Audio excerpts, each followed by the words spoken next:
A paz seja com todos. Nós vamos fazer mais um estudo para o canal Sobrevivência, o canal Fruto da Criação. Shalom, é um prazer estar com vocês a mais um estudo. Hoje nós vamos falar sobre o calendário, sobre a lei, sobre o testemunho, a marca do Criador e a marca da besta. Antes de entrarmos no assunto e começarmos a ler os versos bíblicos que separamos aqui, eu gostaria que você entendesse que é muito importante você levar em consideração o costume do povo que está sendo mencionado aqui, a tradição desse povo, no que eles criam. Para isso, você tem condições de fazer pesquisas, você pode fazer pesquisas científicas através do Google Acadêmico, você pode utilizar arqueólogos capacitados, que trazem informações extraordinárias. E, além de tudo, eu quero mencionar aqui com vocês alguns detalhes. Bom, primeiro, vocês vão perceber que o povo hebreu, eles possuíam um calendário semelhante a um calendário agrícola.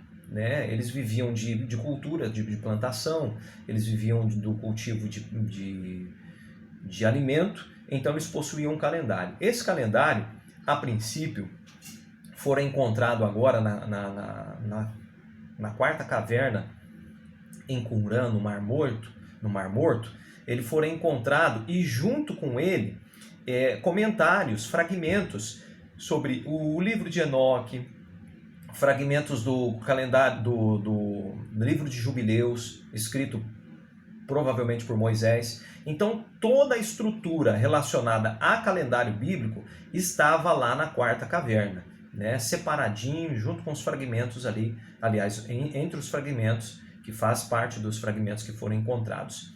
Então, levando em consideração esses costumes, essa forma de ver a estrutura que o Criador apresenta, nós vamos fazer o estudo de hoje, correto? A Mariane vai ler para a gente Daniel capítulo 9, do verso 24 em diante. 70 semanas estão determinadas sobre o teu povo e sobre tua santa cidade para fazer cessar a transgressão, para dar fim aos pecados e para expiar a iniquidade, trazer a justiça eterna e selar a visão e a profecia, e para ungir o Santíssimo.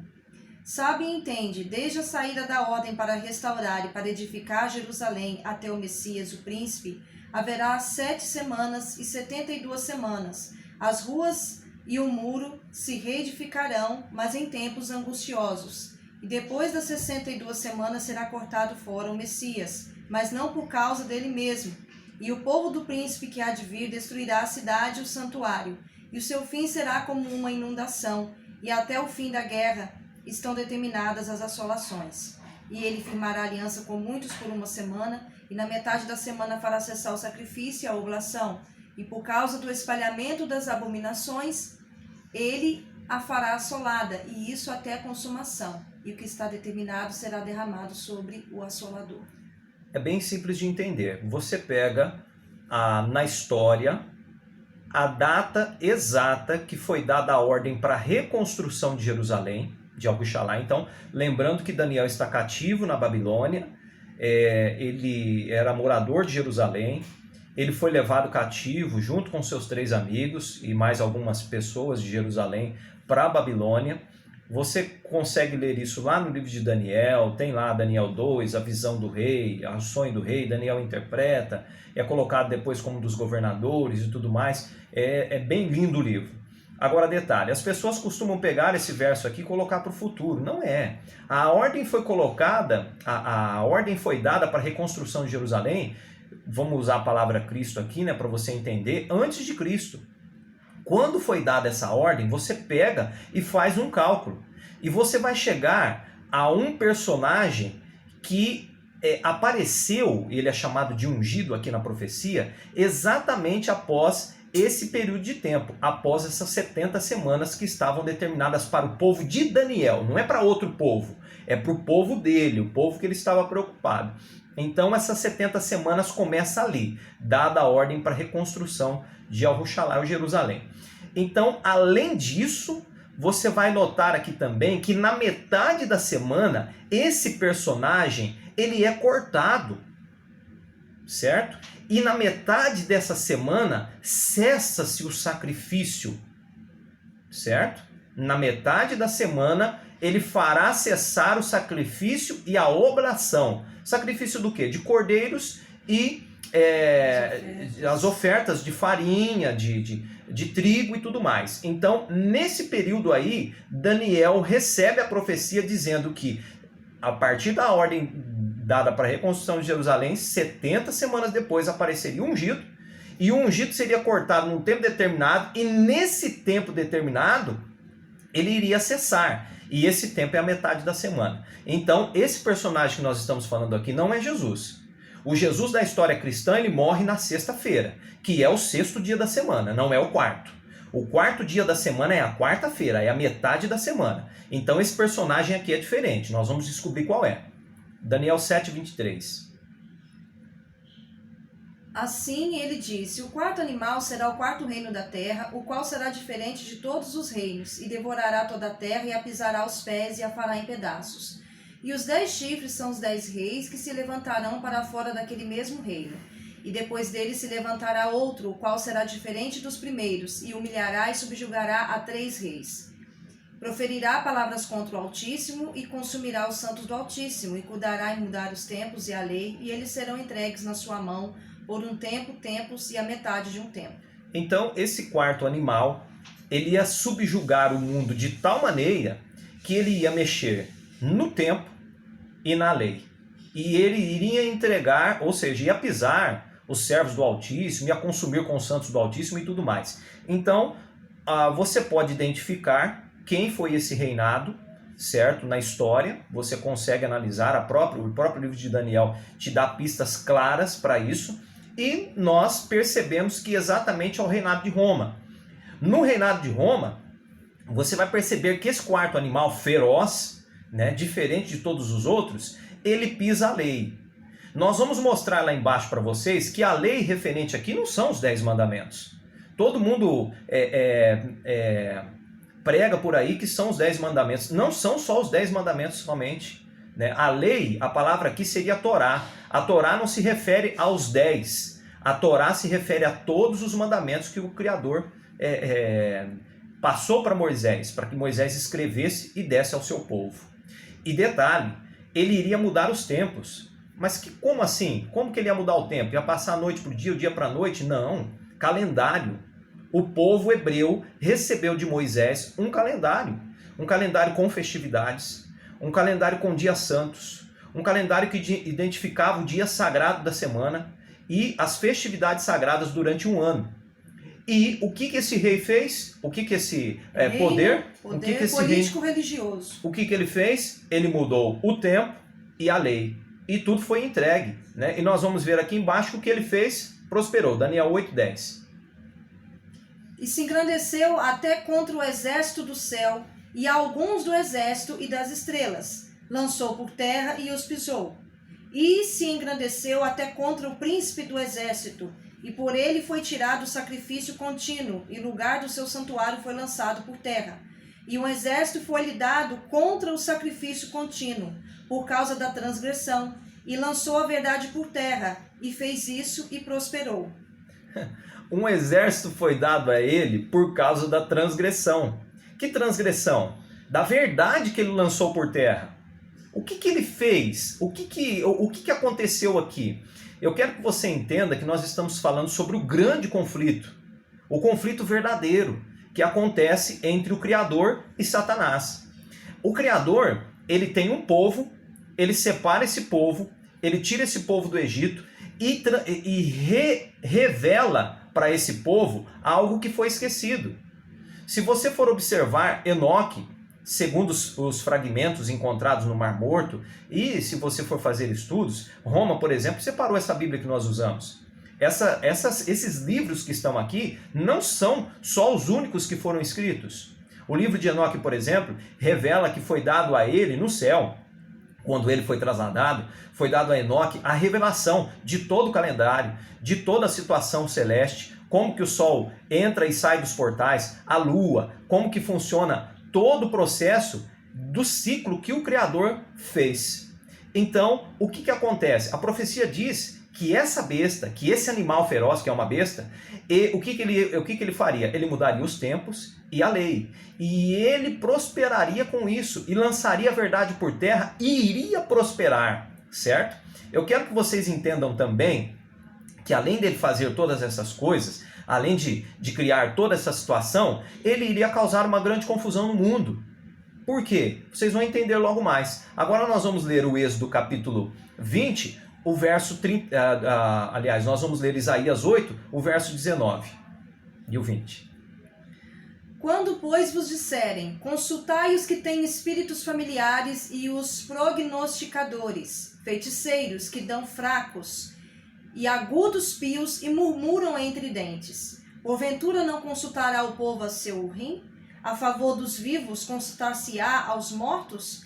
A lei e ao testemunho. Se eles não falarem segundo esta palavra, é porque não há luz neles. Eu coloquei aqui, é um verso famoso, muitas pessoas conhecem, existem muitos outros, mas há toda a estrutura de um povo, como dizia já o apóstolo Paulo, né, Shaul foi claro, toda a escritura é inspirada. Toda a escritura é inspirada. E não tinha, as cartas dele, naquela época não tinham sido consideradas escritura, ele estava falando sobre os livros que tinham antes. Os livros anteriores. Toda a Torá, né? Todos os livros dos profetas maiores, profetas menores. Agora olha só um detalhe. Isaías diz que se não falarem segundo a lei e o testemunho, não há luz em ninguém. E Shaul, ele mencionou isso aí, e o Messias também. Quando Sim. o Messias falava sobre as escrituras, ele estava falando da escritura que veio antes dele. Isso. Que profetizou até mesmo sobre ele. Tá. Esse povo, então, esse povo possuía mandamentos, esse povo possuía um calendário festivo, certo?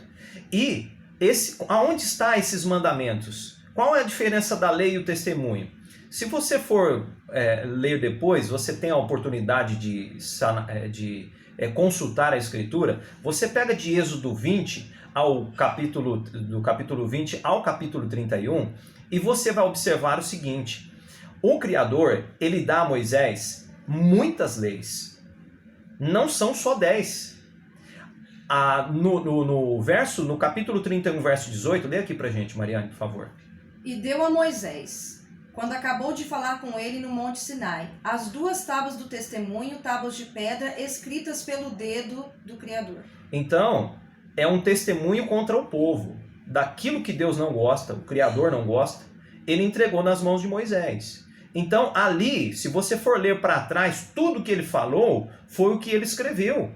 Está bem claro ali no começo do verso 20. Ele dá a lei, o povo vai, peca, ele desce, sobe de novo Moisés lá no monte, e o Criador diz para ele lá por volta do capítulo, se eu não me engano, do capítulo 30, por volta do capítulo 30 de Êxodo, não, capítulo 30 não, bem atrás, né?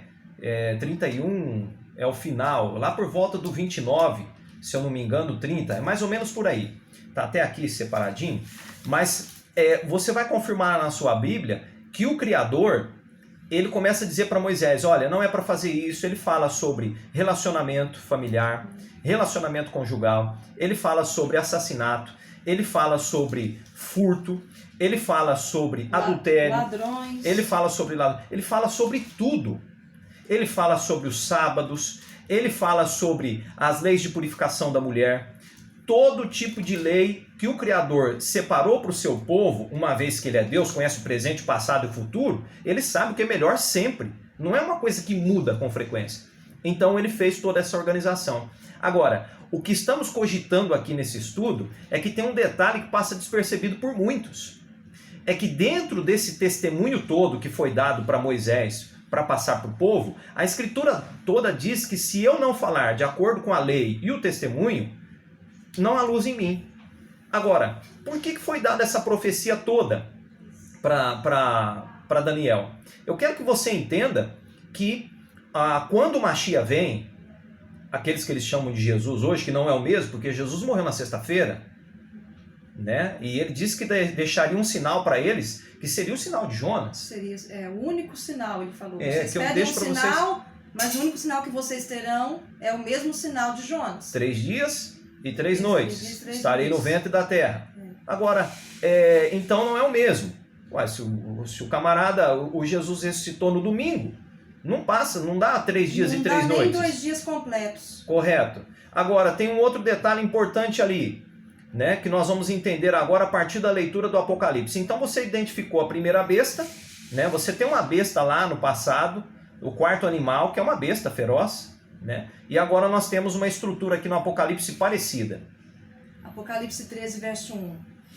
E eu me postei de pé sobre a areia do mar, e vi proveniente de dentro do mar uma besta feroz subindo, tendo 7 cabeças e 10 chifres, e sobre seus chifres 10 diademas reais, e sobre suas cabeças um nome de blasfêmia.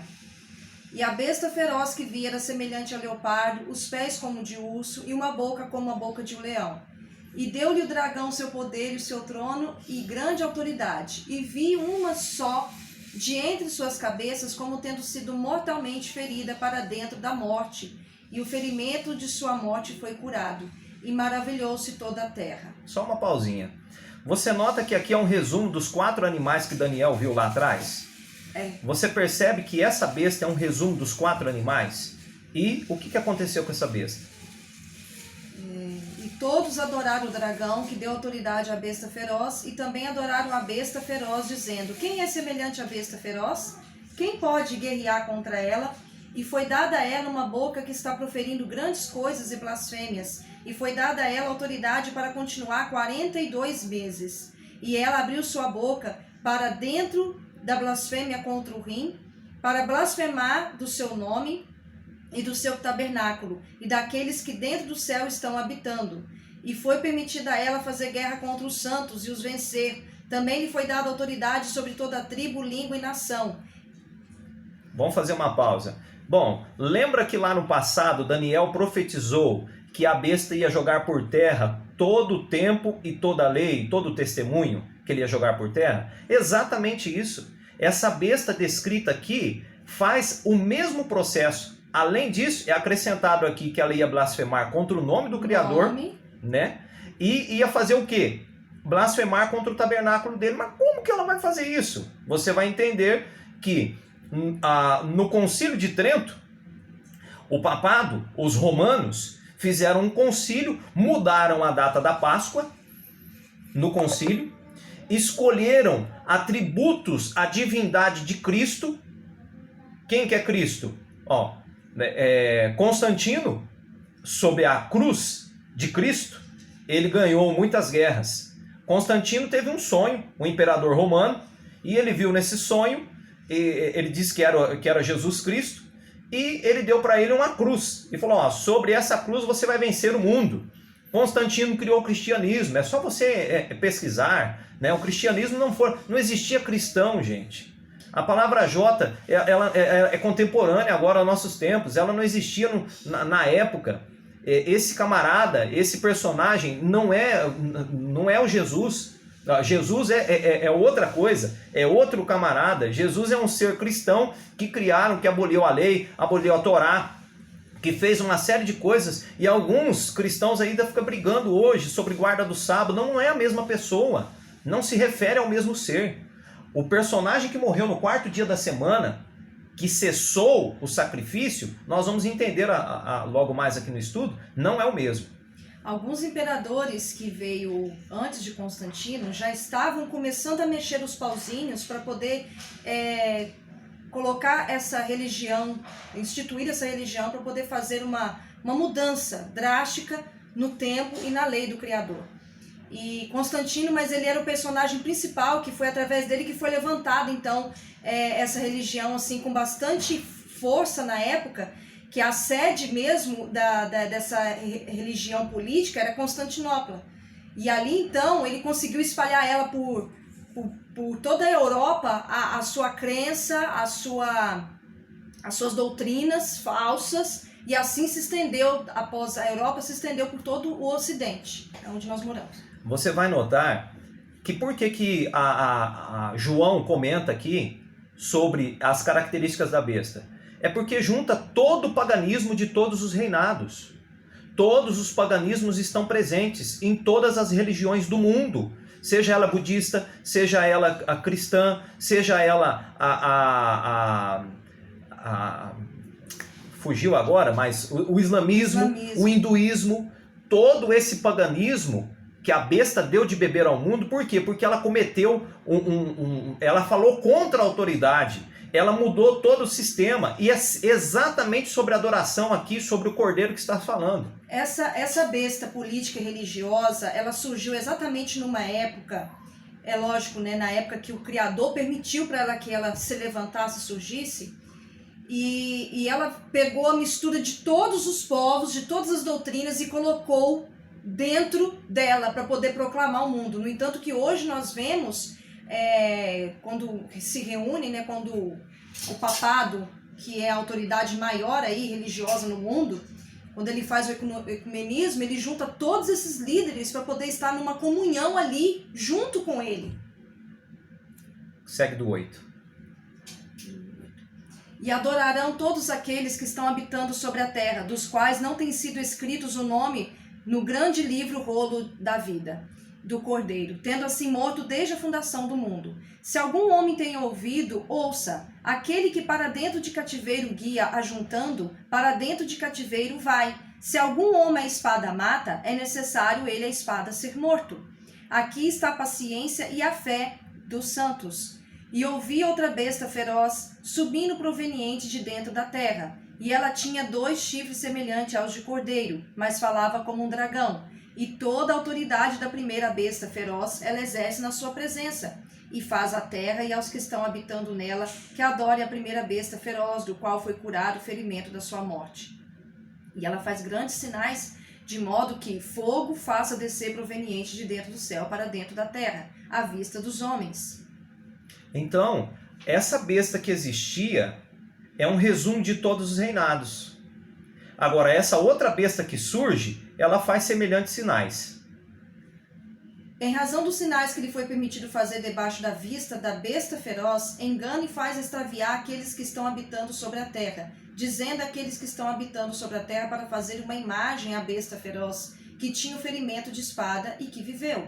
E lhe foi concedido dar fôlego à imagem da besta feroz, a fim de que também falasse a imagem da besta feroz e que fizesse a todos e quaisquer homens que não adorassem a imagem da besta feroz, que fossem mortos. E faz a todos, pequenos e grandes, ricos e pobres, livres e escravos, que elas lhe dê uma marca sinal sobre a mão direita deles ou sobre as suas testas, a fim... Uma pausa. Êxodo 12 e 13, principalmente o 13, é muito claro. O Criador deixa muito claro o engano de todos os tempos. Ele diz assim: quando o seu filho em geração, o seu primogênito, o primogênito representa a herança espiritual da casa. Quando o seu filho primogênito em gerações futuras perguntar para você que rito é esse, que é o Pessa, que rito é esse, você vai dizer para eles: esse é o sinal que deve ficar na sua mão e por entre os seus olhos, para que você não se esqueça das leis que eu te dei. Esse é o sinal que eu coloco em você. E esse sinal é um sinal que é para ser colocado de geração em geração. Então esse é o sinal do Criador. A festividade do Pessa, no dia correto, da forma correta, observando o calendário que foi jogado... No horário correto também. Observando o calendário que foi jogado por terra, é o sinal. É exatamente sobre essa ferida, é exatamente essa imagem que é restaurada. Lá no passado, eles jogaram por terra o calendário do Criador, o que fez prosperou, e agora, quando essa besta ressurge, no concílio de Nicéia, ela muda a data da Páscoa, muda todo o contexto da Páscoa e faz com que você receba o sinal da besta. 17. E a fim de que nenhum homem possa comprar ou vender, exceto aquele que tem a marca sinal, ou o nome da besta feroz, ou o número do nome dele. Aqui a sabedoria está. Aquele tendo entendimento, compute o número da besta feroz, porque é número de um homem. Olha só, esse número 666, ele não existe. Quando você pega essa tradução no grego, você vai encontrar escrito assim. No lugar do 666, está escrito exatamente assim. Preste atenção. Primeiro, uma cruz romana está ali no lugar do primeiro número. No lugar do segundo 6 está uma serpente imponente, ereta, com 2 voltas. E no lugar do terceiro 6, uma serpente falando em posição de ataque. Então, todas as pessoas que receberem o sinal da cruz romana, da serpente com 2 voltas e a serpente falando em posição de ataque, essas pessoas estão com o sinal da besta. E fica fácil de identificar qual que é esse sinal. O sinal, ele é um símbolo representando as doutrinas da besta. Isso, que é a cruz, falsa, né? A cruz de Constantino, que é colocado no lugar do madeiro. Para quem não pesquisou ainda vai ver que o Machia, o verdadeiro, ele morreu numa estaca, não foi numa cruz. Não foi em algo cruzado, Isso. sim num poste. Nesse objeto aí que é colocado como 66, certo? Agora nós vamos ler o Apocalipse 16:6 para nós termos uma compreensão melhor. 14:6. 14:6, perdão. E vi outro anjo voando no meio-dia do céu, tendo o evangelho eterno para pregar boas novas àqueles habitando sobre a terra, mesmo a toda nação e tribo, língua e povo, dizendo em grande voz: temei a Iá e dai-lhe glória, porque veio a hora do seu ato de julgar. E adorai aquele, havendo feito o céu e a terra e o mar e as fontes das águas. Primeiro, o Criador fez a semana em 7 dias. Esse é o verdadeiro Criador. O mensageiro aqui, ele está voando pelo meio do céu e ele está dando um anúncio para que o povo se volte, para que não receba o sinal da besta e que volte a adorar o Criador verdadeiro, aquele que fez o céu, o mar e a terra e a fonte das águas. Nós estamos falando